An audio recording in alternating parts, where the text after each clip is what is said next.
I'm bringing all the individuals in now.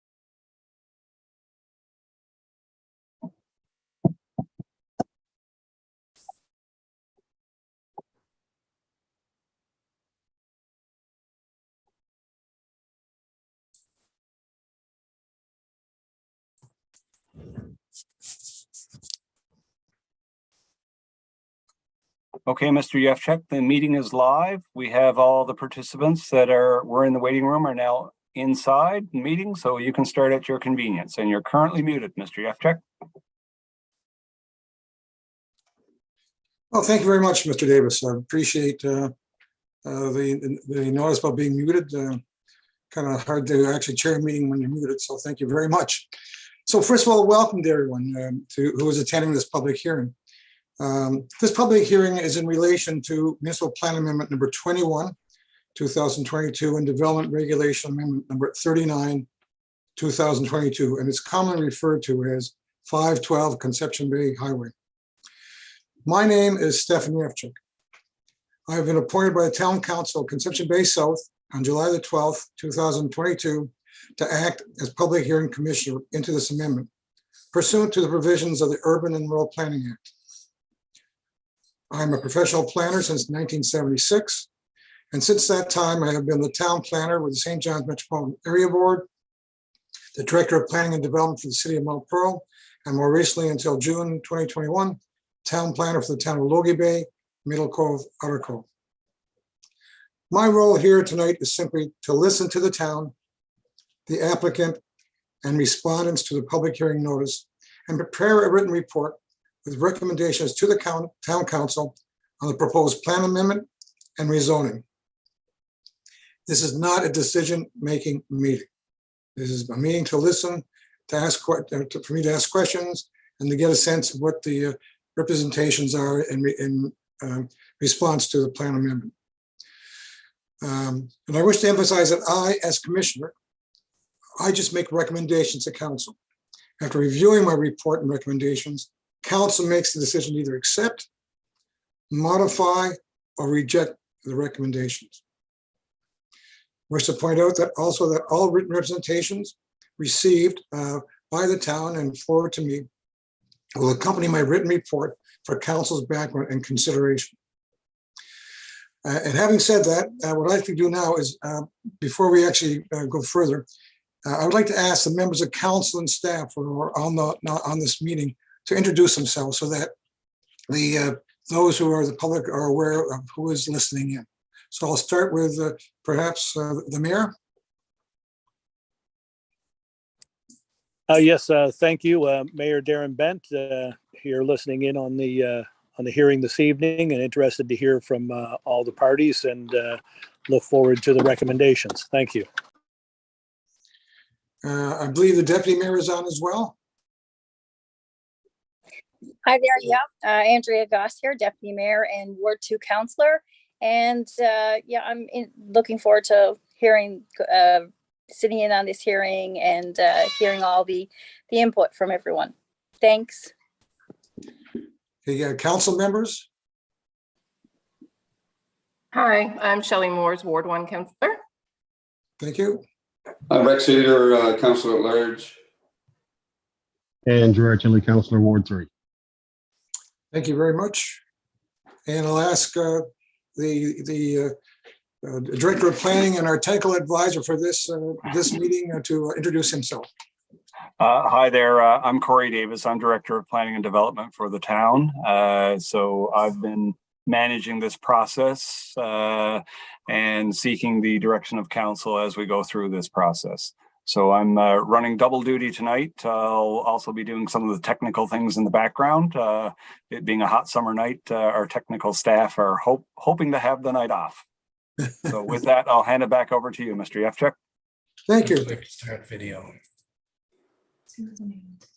So before we proceed further with the public hearing, I want to make sure that all participants are aware that the public hearing is through Zoom and will be broadcast live on YouTube, where the recording of the hearing will be on YouTube permanently. I will respect individual personal information and will, wherever possible, refer to the submissions by either just a name respondents or the organization rather than by individual names. All participants will be muted during the hearing, but will be unmuted during the individual presentations of their submission. If you have a question during a presentation, please use the raised hand feature, and Mr. Davis will unmute you after the individual presentation to ask your question. The format of tonight's public hearing will be as follows. We will have a background to the plan amendment and rezoning presented by Mr. Davis. Mr. Corey Davis of the town. There we go. We will then ask the applicant, Camry Ventures Inc., to provide background to the application from their perspective, why they're applying for it. And then I have received to date 2 written submissions, one from Keep on July the 22nd, and the second one, Mr. Strang, on July 25th, 2022. These written submissions will have the opportunity to speak to them if they so wish. I will note them at the meeting and certainly include them in my report to council. After that, anyone who has not submitted a written submission but wishes to speak, I will accept oral submissions as well. After that, I will ask the applicant again to make some concluding remarks. And at the end of that, I will then conclude the hearing with the again, concluding remarks. So having said that, we shall begin with the substance of this hearing, and that is the actual municipal plan amendment and development regulations in the background. So Mr. Corey Davis, if you'd like to begin your presentation, please. Thank you, Mr. Yefchuk. I've got a short, I hope to be short slide deck that's going to help guide my description of what brings us here tonight. So just give me a moment and I'll get that moving. I believe everyone can see that now. So this is basically a public hearing with respect to the proposed rezoning at 512 Conception Bay Highway. And this is my presentation. This presentation can be made available to anybody on the public hearing tonight afterwards as well, if you'd like additional information. And certainly I will be providing this to you to supplement your deliberations, Mr. Commissioner. So the purpose of this presentation is to provide a summary and background of the proposed rezoning at 512 Conception Bay Highway at tonight's public hearing.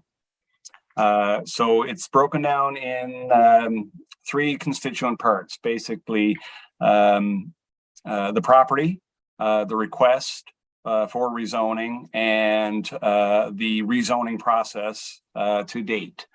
So I'll try to explain as best I can all of those items. So with respect to the property, we've heard 512 Conception Bay Highway a number of times already, so obviously that's what we're talking about tonight. It's a partially developed property on the north side of Route 60 in the Foxtrap portion of the community. It's basically across from Peachy Town Road and Salem Place within Conception Bay South.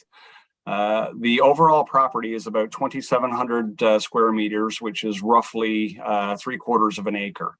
It is bound to the west by the Foxtrap River, to the north by the Trailway, and there's a private property to the east, and of course, Conception Bay Highway itself to the south.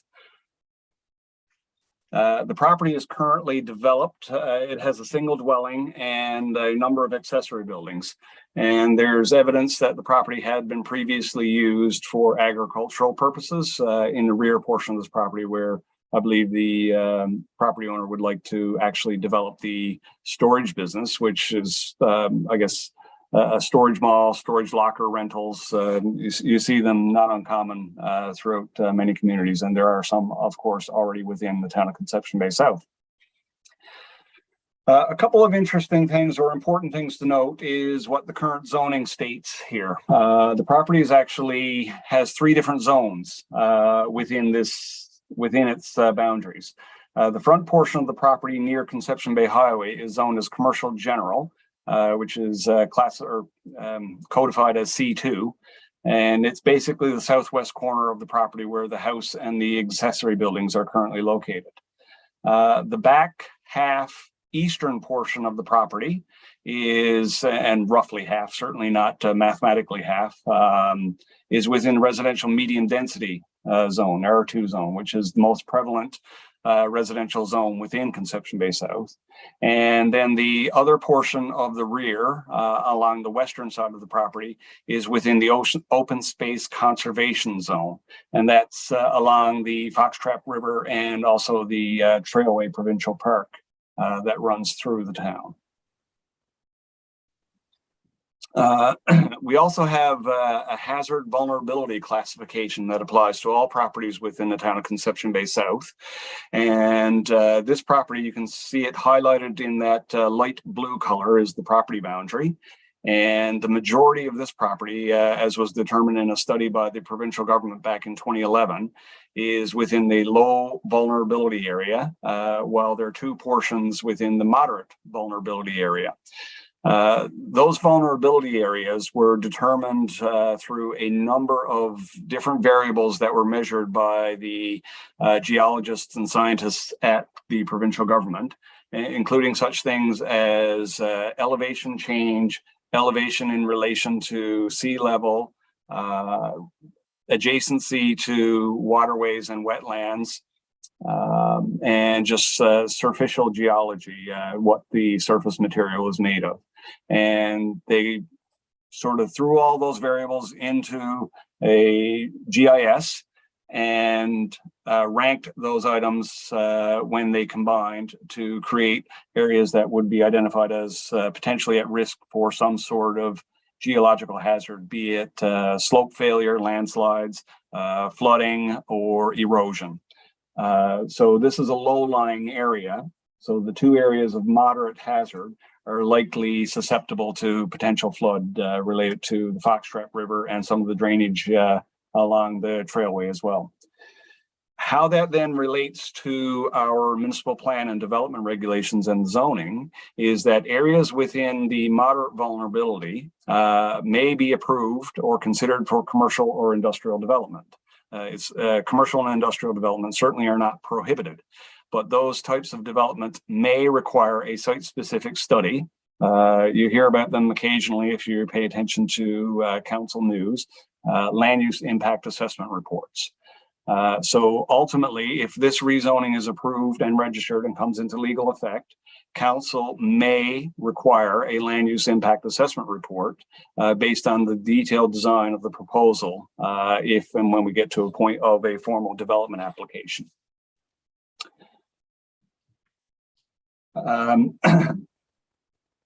So the next part of the presentation is the actual proposal.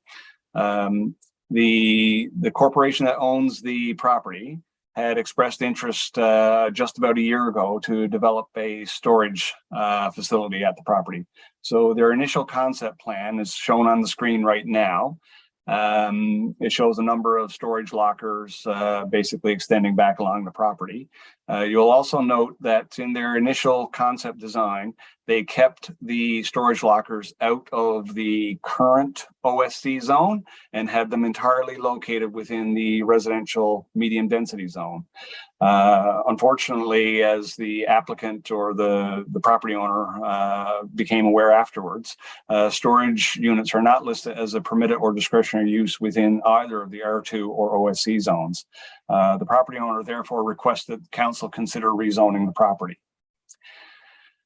Council said we would, or they would be willing to consider that, but one of the first hurdles, given that Conception Bay Highway is a provincial highway, is that the property owner should get approval from the Provincial Highway Authority for commercial access, because of course right now it's just a residential access.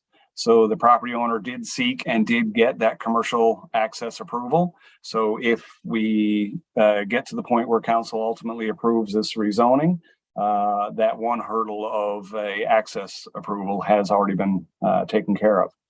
So therefore, in January of 2022, this year, council agreed to initiate consultation on the proposed rezoning. And that initiated this amendment process that we're getting through to right now.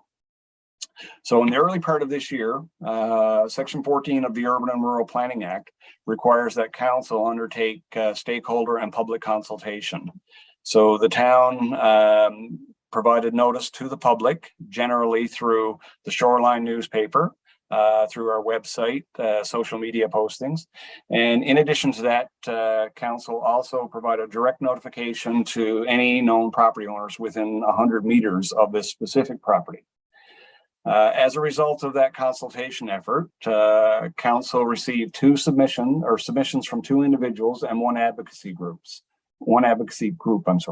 Those concerns, certainly this is not exhaustive of their concerns, but is meant to capture sort of the main concerns they express. And that's the impact and potential encroachment on the Foxtrot River, increased potential for flooding, and destruction of wetland areas. Those submissions were provided to the commissioner as well. So Mr. Yefchak is aware of those initial considerations. Council in June of this year considered those comments and also considered feedback we had received from the provincial government, specifically that the Water Resources Management Division of the provincial government did not identify any wetlands in the area. And secondly, the Department of Municipal and Provincial Affairs reviewed the proposed amendment and determined that there were no provincial interests that needed to be addressed. So and obviously wetland areas, for example, are one key provincial interest area, as is the access to provincial highways. Council also considered the fact that this amendment does not propose to rezone any land within the Foxtrot River itself and a 15-meter riparian buffer to that river. The amendment also extends the commercial zoning that's already on the front portion of the property to the remainder of the property that's not within the Foxtrot River. Apologies for that typo. And certainly is buffer nor the trailway. So those specific items are not affected by this amendment.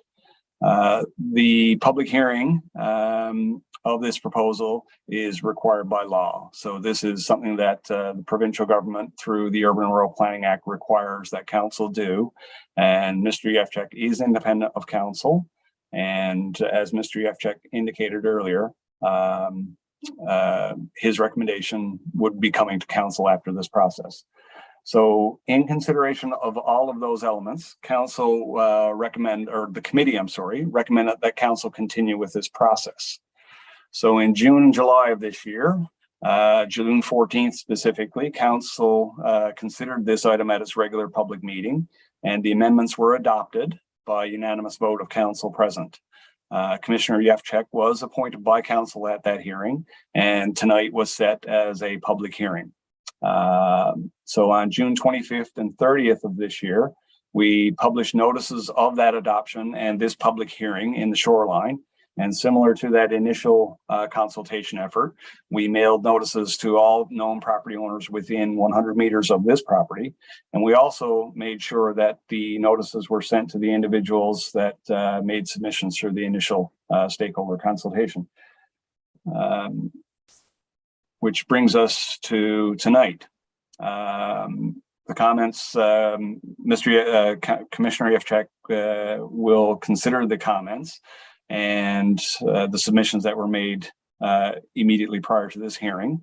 And we'll ask any questions of either the individuals that made those submissions, and certainly can pose any questions to myself from a technical perspective as well.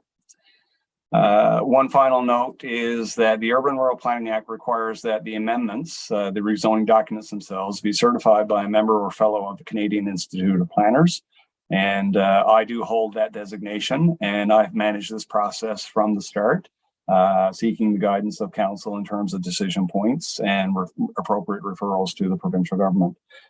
So I'll be doing the final certification on this as well if we get to a point where council either approves the amendment as adopted or some modified version. And our next steps, it seemed to have gone in the wrong direction. There we go. Commissioner Yefchak will submit a report to council, and any recommendations that Commissioner Yefchak make are not legally binding on council. Obviously, council's Planning and Development Committee will consider commissioner's report and then make a recommendation to the full body of council on how they believe council should proceed. So ultimately, through a regular or a majority vote at a regular public meeting of council, council will have to choose to either approve, modify, or reject the amendment. And if they choose to approve or modify the amendment, we're then required by law to submit it to the provincial government, municipal and provincial affairs, seeking registration. Municipal and provincial affairs review the amendments to ensure that the documents and the process comply with law and provincial policy. And assuming that they would then register the amendments, they come into legal effect upon publication of a notice in the Newfoundland and Labrador Gazette, which then opens the door for the property owner to make an application that can be considered by council.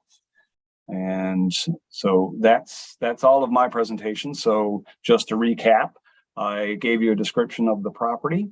I outlined the nature of the request from the property owner and walked you through the process to date with respect to this rezoning amendment process. So Commissioner Yefchak, unless you have questions, I can leave it right there. Thank you, Mr. Davis. Yeah, I do have several questions. I don't know if you could keep the PowerPoint presentation up for a second. Sure, will do.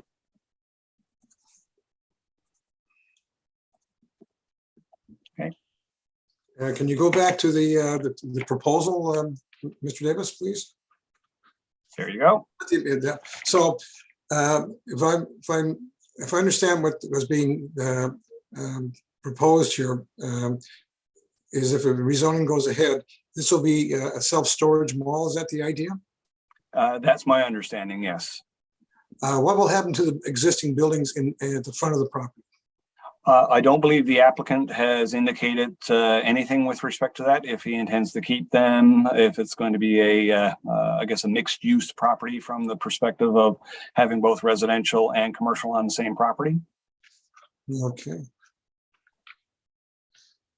And the approval by Transportation Works for the access, did that take that into consideration? Are you aware?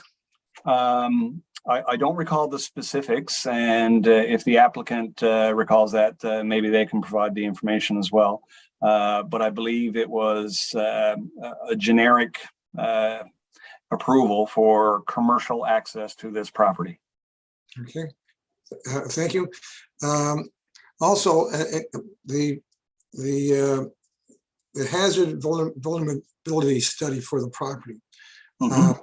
And I know I can see a bit of it there. Yeah. So just to clarify for my benefit, so we're going through a plan amendment and rezoning, which is what this process is right now.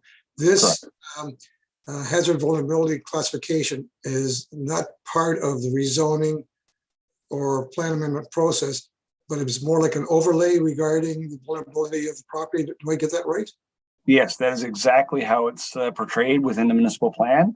The mapping element is actually called the environmental overlay for the municipal plan, and then that triggers consultation with certain policies of the municipal plan, which then triggers reference to several sections of our development regulations in how an application needs to be assessed in this area. So those final three bullets here on this page probably summarize 4 or 5 pages of text within our municipal plan and development regulations about the things that need to be considered and then how they're to be considered. Thank you.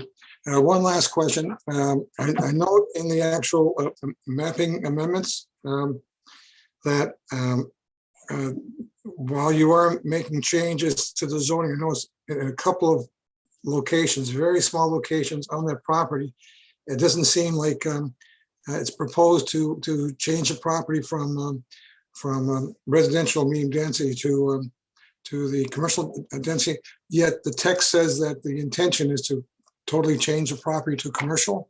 So I'm led to believe, looking at this, that this might be just kind of inconsistency in the mapping versus what the actual text amendment is. Could you? Yeah. Yes, I think you've got two very small polygons that seem to have been inadvertently excluded from the maps within the rezoning documents. One near the trailway and another one near the southwest corner of the property at Conception Bay Highway, if I recall correctly. And I think that's just purely a result of a very rigid application of the zoning boundaries that we have on file and the property boundary. And perhaps it certainly is the intention that there be no little polygons like that left out of this process. And I did see that myself and looked at it. And I don't believe that there would be any encroachment, for example, into the Foxtrap River or the Trailway that would sort of be at odds with this process. So as you say, I guess Polly's gone, is it? Yes. Thank you very much. That's all the questions I have, Mr. Davis. Thank you very much. Thank you.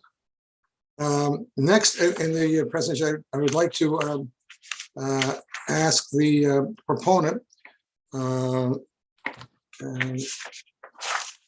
representative for Camry Ventures, Inc., if they are on the online as well, to see if they have anything they wish to add to what they've heard in terms of their intent to develop the property. Hi there, everyone. Can you hear me? I can hear you. Yes, sir. Yeah, I apologize with the video. My computer seems to be saying it doesn't recognize the camera, but it's a laptop. I'm looking right into the camera here. So I don't have a video feed. There's really not a whole lot that I can add to the detail that you folks have been putting forward. I know you mentioned that the formal application process has been on the go now for about a year or just over a year. The idea was actually presented and we thought about it 4 years ago when we put together that plan. The whole purpose of this is to, we're looking to just put in the storage locker facility. There is a demand for them in the area and it's pretty low impact. And we are interested in playing by all the rules the council would put forth. We're well familiar with the distance from the river and that was something we looked into even before we applied to just make sure we could fit what we wanted to fit there. And we gave a basic proposal. You're absolutely right. Based on the restrictions at the time, should this pass, we'll probably propose to not have things looking not parallel. We'll just tidy it up. But really beyond what you guys have presented, there's not much more we really can add. Mr. Butler, the question I had of Mr. Davis, I'll ask you, the existing buildings on the site, is it your intention to keep them on the site or will they be removed? Well, we'll certainly be taking the slaughterhouse out of there.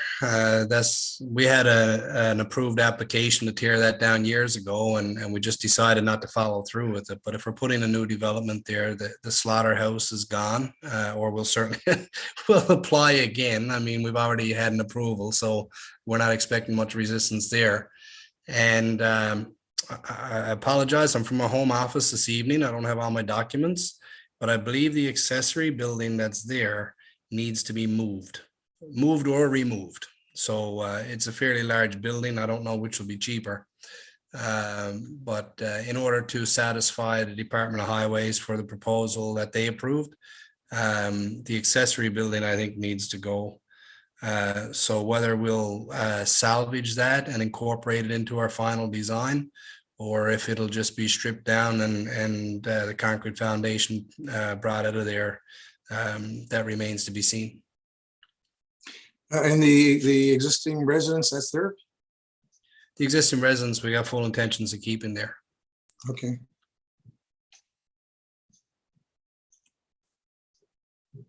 Excuse me, we'll just write that down as we're talking. Yeah, so if you hear a bit of a quietness from me, I'm actually taking notes as we're speaking. Yeah, I think that's all and one last question. In terms of the storage mall, so will there be outside storage as well at the storage mall? The focus is on the building units themselves. Obviously, the property will be fenced for security purposes. I can't imagine that that will be excavating or clearing off, the exact amount to be able to get a vehicle in and out around the building. So we really haven't given a whole lot of thought to that. If there's excess space in the back, I mean, we need it to be able to turn a vehicle around and stuff. If somebody comes by and wants to park a trailer or something in the wintertime, I can't see why not, but it's certainly not something that we were focused on, that's for sure.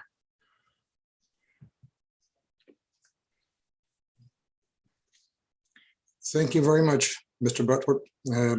Appreciate the presentation. And at the end of towards the end of the hearing, I'll ask you if you have any other comments to make at that point. Okay, thank you. So we do have I have received two written representations.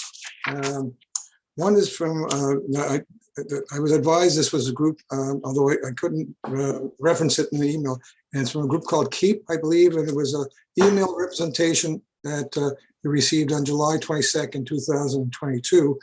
And the reason I'm not aware is that the names have been redacted on the email. So is there anyone here on behalf of Keep that is involved with that representation of July 22nd?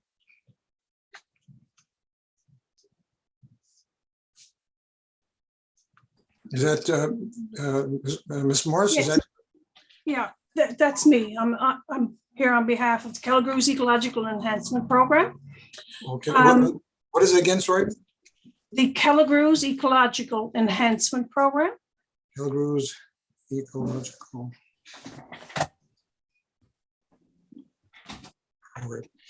Yeah, so without reading your whole letter into the record, I'm just going to summarize, and I'll let you then speak to it. Ms. Morris, is that okay? Your letter will go to council.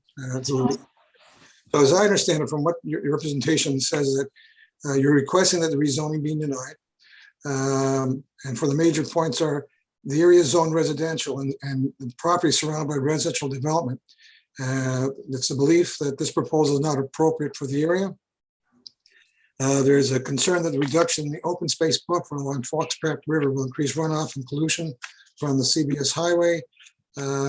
There's currently brook brown and sea run brown trout in the river, and concerns that with reduction in the buffer and open space, it will affect the river and trout and invertebrates in the river.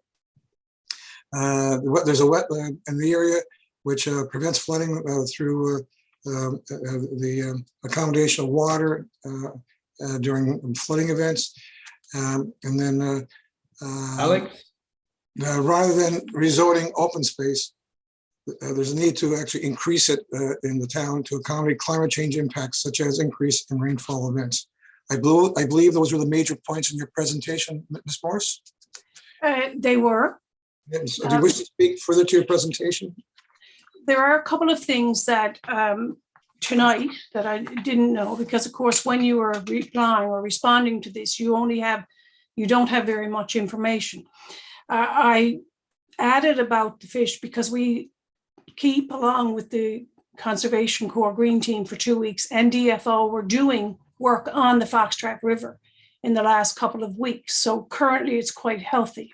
We did notice that the buffer zone in that area is not, or the riparian zone is not as large as it should be. It is not 15 meters. But when Corey was giving his presentation, we noticed that their plan did not include the open space conservation area. So if the open space conservation area is to remain, then our concerns would be addressed.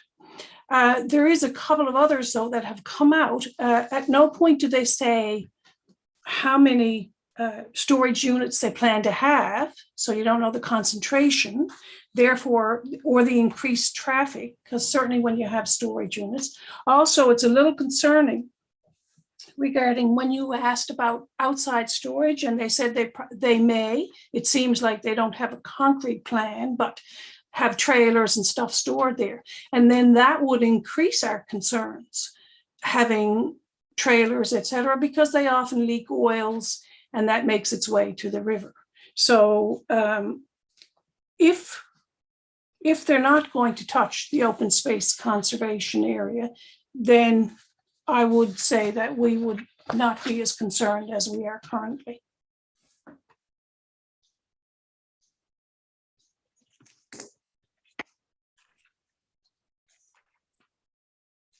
I do believe, it's just like to clarify, Ms. Morse, is that certainly the amendment is to rezone part of the open space conservation to commercial. That's the actual amendment. So what you're basically saying, if that was omitted from this amendment, your concerns would be lessened by that. Do I get that correct? That's correct. Okay.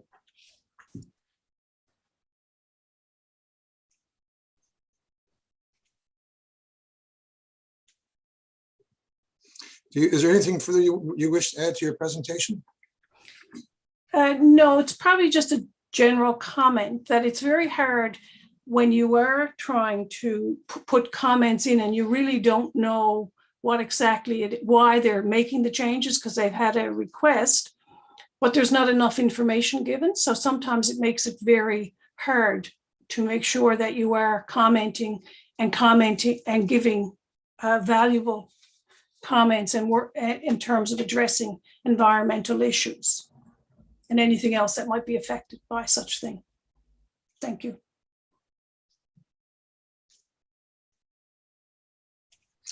Thank you very much.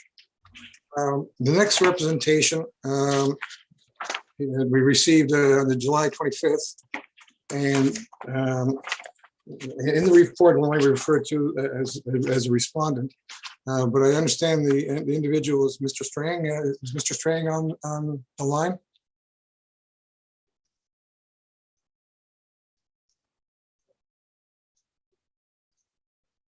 Okay, if he is not on the line, then just for the record, I will go over the major commentary, highlighted at least. Okay, Mr. Strang has real concerns over the rezoning. His concerns are really listed as impacts on the Foxtrot River. His concern was access to the river in terms of, pedestrian access would be reduced or eliminated, and is concerned that this would reduce the access that the public would have to that river with this development. He inquired as to what was meant by a storage business. And then the last question he had was, how will the site be accessed? The concern was it may be accessed over the river where a bridge would be used. And he was concerned about that. And any culverting would block anyone walking down the river. But I understand from Mr. Davis and from the applicant that the access is proposed from Conception Bay Highway. So it won't affect that. So again, Mr. Strang's representation will be included in the report to council, so they can read specifically all the commentary that he has there. So at this point, those are two representations that we have received. I'm prepared to take any kind of oral submissions that anyone may have that have not submitted in writing. So I will ask at this point, is there anyone that has not made a written submission that wishes to make an oral submission? Hello. Hello, yes. Yes, my name is Neil Penny, and I'm basically a concerned citizen that have been fighting to save land from development in Conception Bay South. I wanted to point out a couple of things. First of all, I dislike this adversarial process where a private citizen has to come up against a developer who has the right to do things the way he or she wants to do them. It was mentioned earlier that the Water Resources Management Division. Mr. Penny, you're being a little bit muffled there, Mr. Penny. I don't know if you can speak more clearly. Sorry. That's okay. Sorry, maybe I'm turning my head away. It was mentioned in Corey's presentation about the Water Resources Management Division saying that there was no wetland in the area. And I did ask the Water Resources Management Division for a definition of a wetland, and the response I got was they have none. So that's one point. And so they don't do any site visits, and they use a map to delineate a 1 in 50,000 mapping process to determine if there is or is not a wetland or a river running through there. I just wanted to give an example of something that happened quite a while back in almost the same conservation area, where a land was being filled in from the dredging from the Foxtrap Harbor to build the marina down there, and they did not. It wasn't stopped until about 5 calls from me, and there was no penalty for doing anything. So my question is, who's going to be monitoring the development if and when it goes ahead? And my final comment would be, we don't need less open space. We need more in this town as we are a growing town. So thank you very much, Commissioner.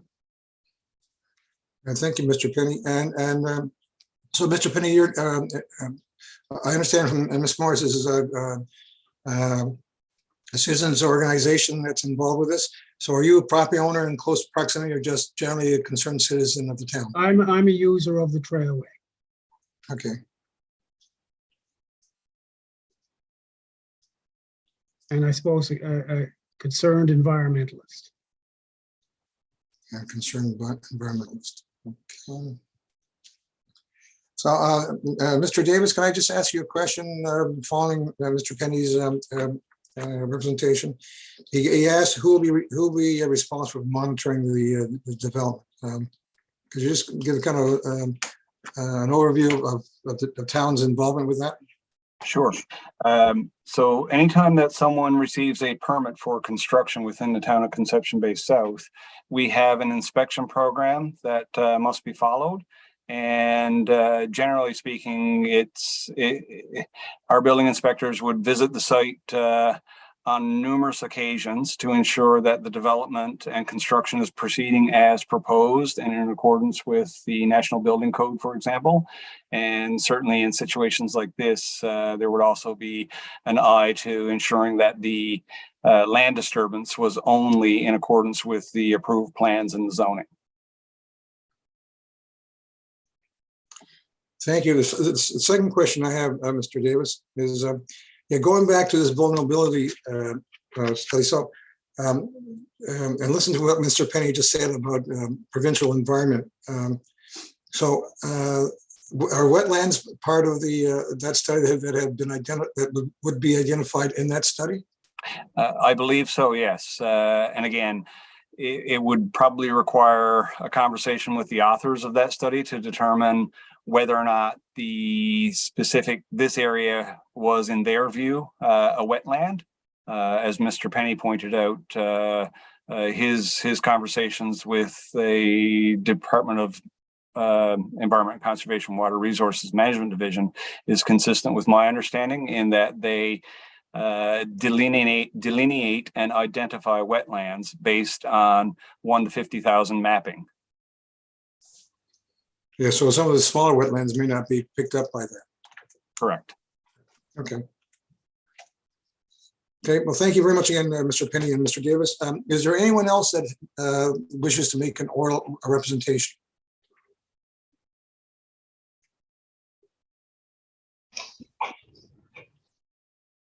Hi, Brad Strang. I'm sorry, pardon? Brad Strang. I finally got back on. I had to change computers. Oh, okay. Mr. Strang, we I didn't realize you were on. No, I had changed laptops. My laptop died, so I had to change laptops. Okay, so I did go over your commentary very briefly. Do you want to speak to your commentary further? Yes, sir. After listening to what's being said, my concern is the impact on the Buckford River as such. Well, I wanted to know in general, was it a heavy equipment storage yard or whatever, but it is a mild storage yard, so that's fine. The flooding issue was brought up there. Now, we said nobody wants to put a unit in the flood zone, so that would be another concern. There is the flooding along with impacts. But if they can retain the buffer zone to an accessible 50, I think it's 50 feet, whatever, if they can do that and so forth, fine then. Hopefully they will. But like I said, in regards to the number of units, I mean, hopefully they won't put nothing close to the river, because if there's flooding, it doesn't help anybody in that regard. So that is my main concern. There is the impacts on the Buckford River. Okay, so if I understand what you're saying correctly, is that as long as they maintain the 50-foot buffer, or more if needed, depends what's there to be judged to be needed. I said nobody wants to put a unit next to. I said if it's going to be flooded out. I mean, nobody wants to do that. So yeah, so the issue is identifying in a sense that if an area does flood, to be aware of it in advance before, I guess, issuing any kind of development approval. Exactly, yes.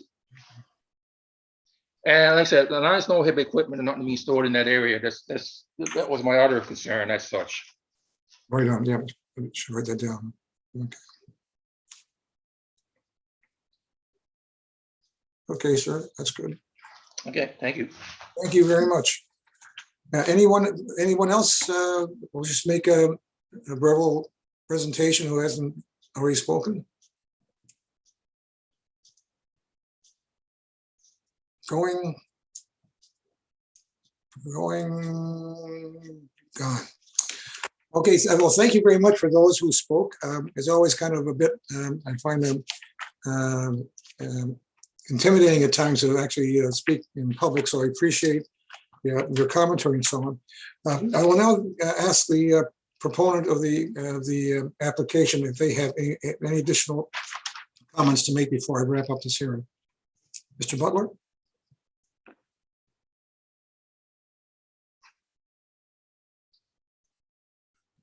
Yes, I appreciate the opportunity for this evening. Just it's quite a process. It's been an education in its own right. I've heard the voices of the people who've put submissions in, and there seems to be a consistent concern about the river. I just want everyone to know that we identified that before we ever put in the application. So if the buffer is 15 meters, we're not interested in going in 14 meters. We want to play by the rules of the river. We're not interested in it. And it might help the committee to know that I grew up on that river. So I fished that river, and my homestead where I grew up is on that river, and I'm very familiar with the river and the fish in it and so on. So we're not interested in breaking the rules. We're just interested, right now. One comment was people were concerned about access to the river. But right now, the access is not public beyond what the buffer would be. I mean, it's my backyard in all intents and purposes.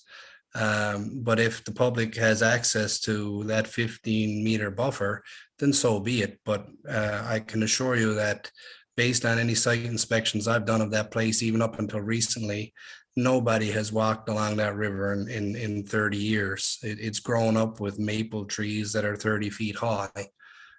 So it's not like we're taking. You've cut out anybody. We want to play by the rules. Mr. Butler, you just cut out a second ago. Oh, I'm sorry. I just said we're not interested in taking away access to a walking space. Nobody is walking there in our backyard at this point. Your presentation did show that the moderate risk is permitted.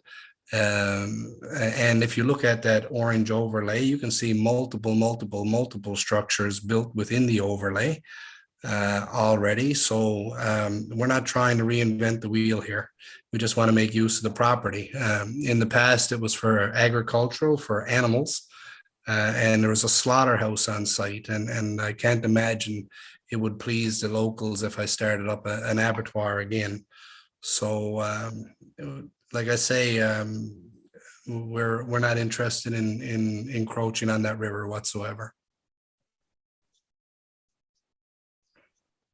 Thank you very much. Well, if that is it then for everybody, I want to say thank you again to everyone who participated. Okay, sometimes it's very intimidating to people, but I do appreciate, first of all, your participation, the representations that I received, and your straightforward commentary, which makes my job a lot easier. So I'm required to, as you've already heard, I'm required to have a written report submitted to council within 30 days of this hearing. This report will be considered by council, and council will decide whether to approve, modify, or refuse the amendment. This will then be forwarded to, if it's approved or modified, it'll be forwarded to municipal and principal affairs for registration. So again, thank you very much. I want to thank the town council and staff for setting up this public hearing virtually during this kind of ongoing COVID times. And it looks like we may be going into another wave if you're listening to news media, and giving a voice to all who participate in this process. So again, thank you very much. I now